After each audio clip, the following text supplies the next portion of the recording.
Well, back to Fog Racing, and we've got some more driver ratings of the day. And as you can see, it's the big boy. It's Lewis Hamilton. We've got Mercedes. We've got Renault. We've also got Williams, who I believe have been. I mean, I would say shafted. I'd say George Russell's more been shafted. I guess with Latifi. I mean, the guy spent 6 seasons in F2. You know what I mean? So I guess they've got to give him a lower rating because he's never did a season in F1. It's not like he's a Max Verstappen who got thrown straight into F1 because we knew he was fucking great. Um, People like who have been in F2, like Leclerc, dominated it and then get straight promoted right back up into F1. But let's go through these ratings here. If you haven't checked out the ratings, we did them yesterday. There was AlphaTauri, Racing Point, and Red Bull. And to be honest, I think most of them were fair enough. There's a couple of wee problems we had, but I'd say there's a lot more problems today. But without any more problems, let's get stuck straight into these ratings, and we'll be kicking off with Mercedes. Now, diving into Mark, the immediate reaction I see more or less straight away is the fact that Valtteri Bottas is only 4 ratings off Lewis Hamilton. Like, to me, that's wrong. I mean, Max, like, I get Max's experience is pretty low, but then again, it's only 3 lower than Bottas. I think his was 68. But I'm looking at Hamilton, 6-time world champ, been on the grid since 2007. I mean, 13 years it will be this year, but we'll just call it 13 years for the simple fact is it is 13 years.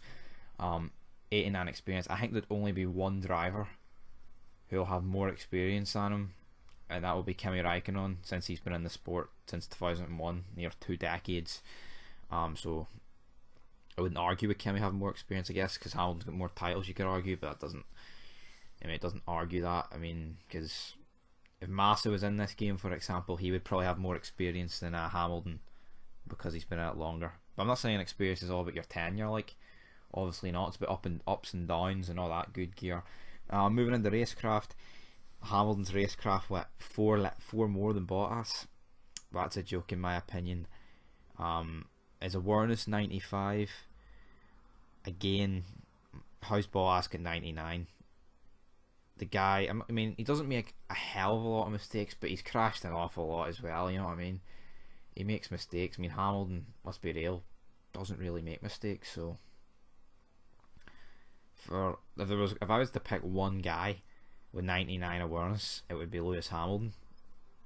Or even, I mean, if Alonso was still in the grid, I'd probably put him at the highest, but he's not.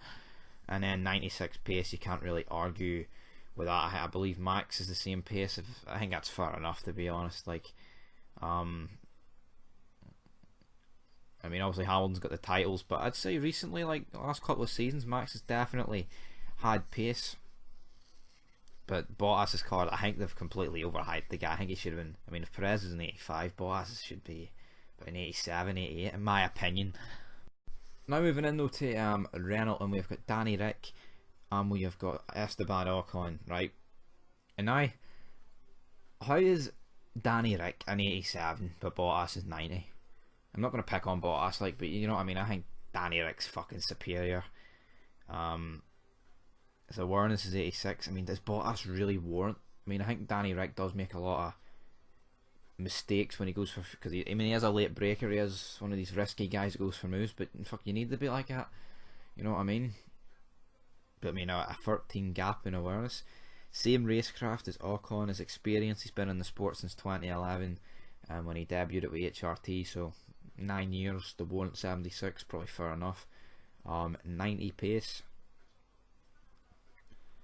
not bad.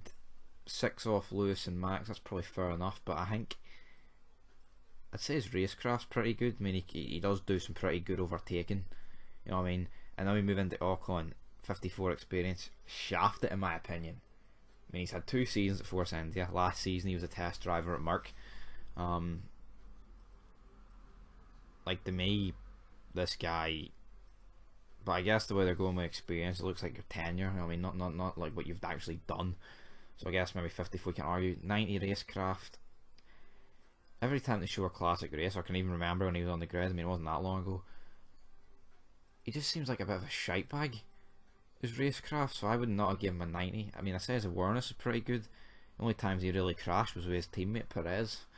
An 82 pace. I mean, Bottas is what pace is Bottas? You know what I mean? He's pretty high up here. I'll get Bottas's pace up. I mean, wait, hold on here. So Bottas has got 91 pace. So is he 9 pace quicker than Ocon? Come on, Bottas is fucking. I mean, I'm not a Bottas fan, as you can probably tell, getting into this video, but I think it's a joke. The contract's 3 million difference between the two, but there you go. But that'll do it for Renault, and now moving into Williams. And this is where the ratings take a massive fucking decline. You know what I mean? We've got George Russell coming here with 75, 52 experience. I mean, what, 2 less than Ocon, who had 2 seasons in a higher midfield team. I mean, there's some races he's fighting for podiums. I know he never got one, but fighting with Ferrari and shit, Red Bull.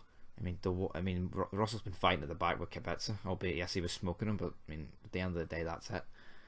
Racecraft 73. Again, we haven't really seen him do anything. Awareness 78 and 80 pace. It's hard. I mean, I think Russell does have pace. You know what I mean? I do, but it's hard to see what you're like when you're driving a fucking Williams. You know what I mean? And for Latifi to be 2 ratings above him in awareness, I don't know. Latifi though, 32 experience, by far the lowest, and that's probably down to the simple fact is he's never fucking raced in F1, so I can't argue that. His racecraft 60. I'm not going to say I know a lot about Latifi. I just think he was a midfielder in F2, which, how's that warrant an F1 drive? I know he's got a lot of money coming in, so there you go. But Williams is not a team you'll be wanting to go in this my team career mode, man, by the looks of it here. As you can see, those contracts really cheap, so I guess if you spend a lot of money and you need to bring in a driver that's shit, you'll be bringing in this guy. But anyway, man, that will do it for Williams. And there we go, that's all the ratings have been released. If there's any more, we will make feds on them. Be interesting to see what Leclerc and Vettel are. Also Kimi, I want to see what they've done to Kimi. Who else? Norris, Sainz, the Haas drivers, that'll be another interesting one. And who else? Any other teams? No, I think that would be it. Wait, no, there's one more team. Who's the other team? Toro? No. Who the fuck's the other team? I don't know who the other team is. Williams, Alpha, there's Alpha, McLaren, Ferrari, and Haas. Oh, there we go. There's the other 4 teams. But anyway, that'll do it for this video, guys. Like, comment, subscribe. Until then, peace.